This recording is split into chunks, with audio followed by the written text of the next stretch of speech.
This video tutorial I will cover off methods of OffsetDateTime class.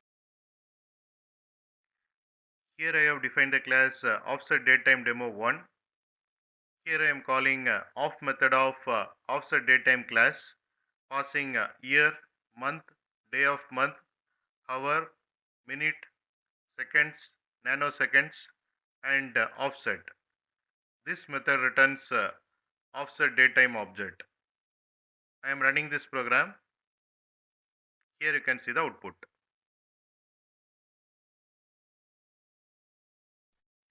Here I have defined the class OffsetDateTime demo 2. I am running this program in debug mode.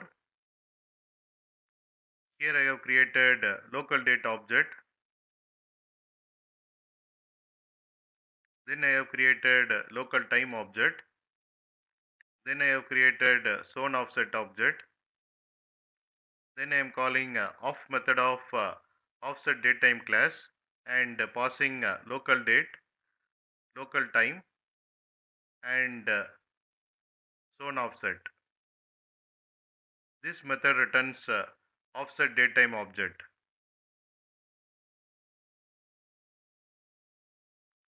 Here you can see the output. Here I have defined the class OffsetDateTime demo 3. I am running this program in debug mode. Here I have created local datetime object. Then I have created zone offset object. Then I am calling off method of OffsetDateTime class and passing local datetime object and zone offset. This method returns OffsetDateTime object.